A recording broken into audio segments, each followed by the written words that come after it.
Assalamualaikum warahmatullahi wabarakatuh, sahabatku semua. Dimanapun engkau berada, kita masih di Kalimantan nih. Tepatnya di Kalimantan Selatan. Judulnya adalah Pangeran Biawak, cerita rakyat dari Kalimantan Selatan. Oh iya, tak bosan teleponnya ingetin, subscribe channel ini ya, supaya channel ini terus berkembang. Terima kasih. Berikut kisahnya. Dahulu kala di pedalaman Kalimantan ada sebuah kerajaan.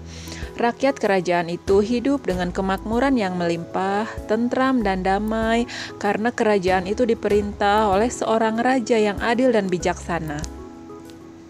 Raja mempunyai 7 orang putri, semuanya belum bersuami. Lalu raja mengadakan sayembara.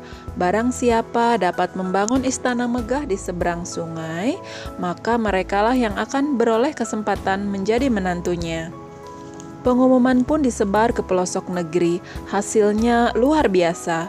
Ada 6 orang pemuda yang menyanggupi permintaan raja. Ke-6 pemuda itu bekerja keras siang dan malam. Hasilnya luar biasa. Dalam tempo yang tidak terlalu lama, berdirilah sebuah istana yang megah di seberang sungai, lengkap dengan isinya dan tanah lapang yang mengelilinginya.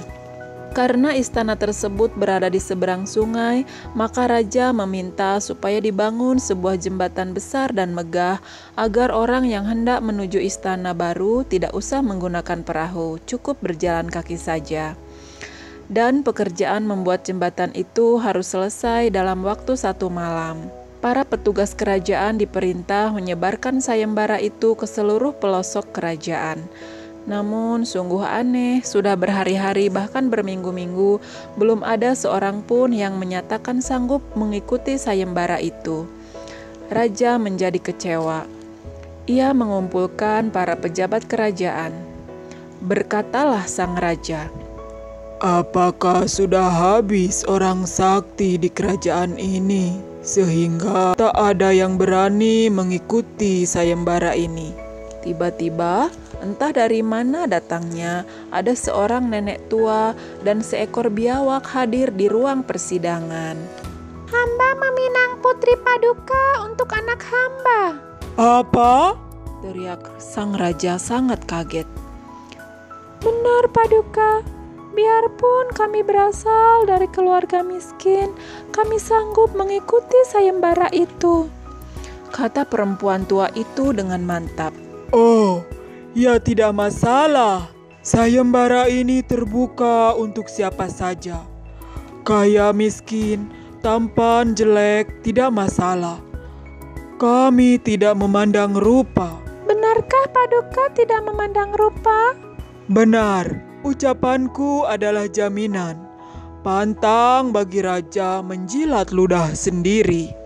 Sang raja menegaskan, "Tetapi perlu kau ingat, jika anakmu gagal, maka kalian berdua akan mendapat hukuman pancung." "Nah anakku, kau sudah mendengar sendiri perkataan Paduka Raja," ujar si nenek tua kepada sang biawak yang mengibas-ibaskan ekornya.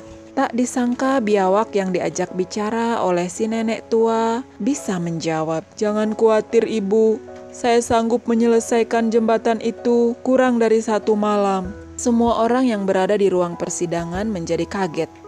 Tidak disangka jika anak yang dimaksud perempuan tua itu tak lain adalah biawak yang dibawanya sendiri.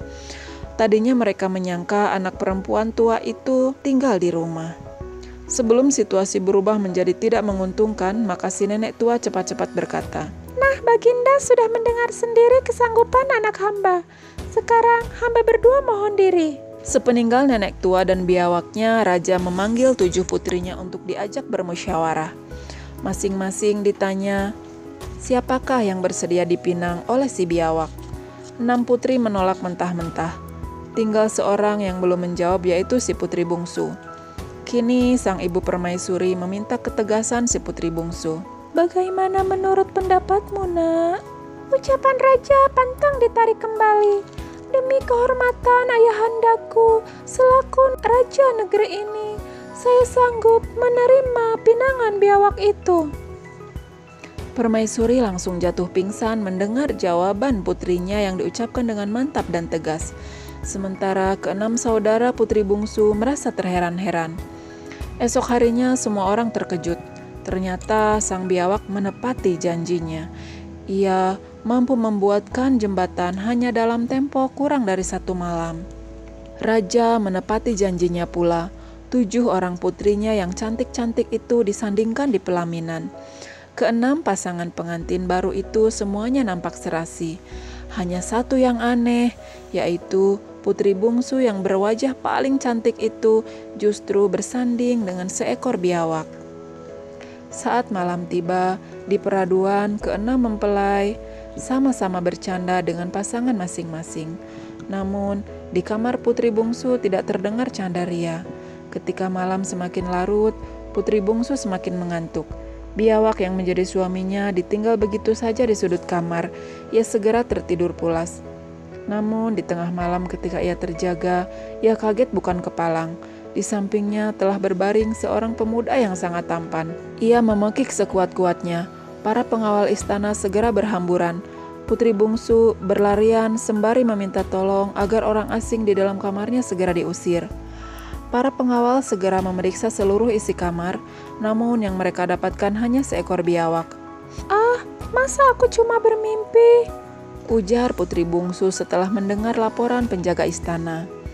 Karena dianggap sudah aman, para penjaga pun mohon diri.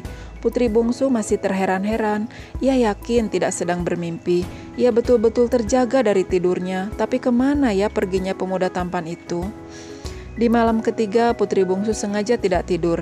Siang harinya ia sudah tidur sepuasnya. Malam ini ia akan menjebak si pemuda tampan. Ia akan berpura-pura tertidur lelap. Nah, benar saja. Tidak lama setelah itu ada suara mendesis di sampingnya. Kemudian terasa ada benda berat merebahkan diri di sampingnya.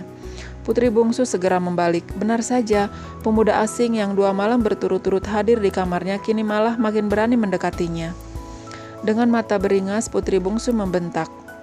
"Hai lelaki asing, sungguh kau tak tahu malu, berani masuk ke kamar orang. Walau suamiku seekor binatang, ia jauh lebih baik dibanding kau yang tidak tahu tata krama." Habis memaki-maki, tiba-tiba putri bungsu menghunus pisau yang sejak tadi disiapkan di bawah kasur. Ia mencoba menyerang si pemuda. Namun dengan mudahnya si pemuda menangkis dan pisau itu terlempar ke lantai.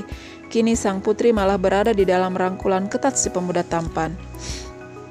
"Sabar istriku, aku sebenarnya adalah biawak suamimu sendiri. Tadinya aku juga seorang manusia biasa, namun karena sesuatu hal aku dikutuk dewa sehingga menjadi seekor biawak." Kemudian putri bungsu mengangguk-ngangguk ketika mendengar penuturan itu.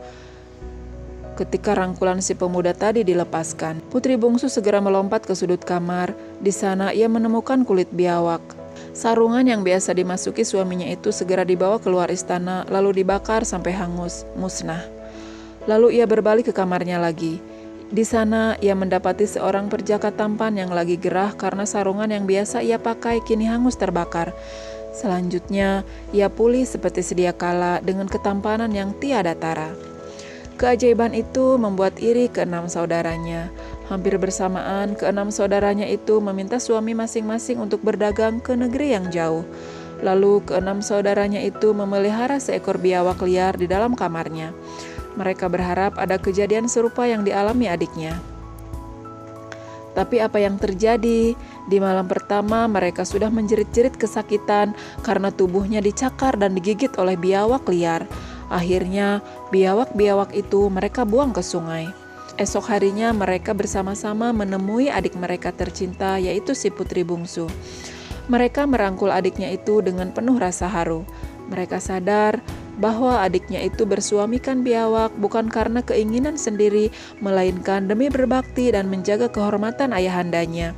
Niat tulus itu akhirnya membuahkan nasib yang baik dan membahagiakan si putri bungsu. Demikian cerita rakyat dari Kalimantan Selatan. Banyak hikmah yang dapat kita ambil bahwa ketulusan akan selalu berbuah kebahagiaan. Sampai jumpa di dongeng selanjutnya ya teman-teman semua. Oh iya, jangan lupa untuk subscribe channel Mendongeng Bersama Tefoni. Assalamualaikum.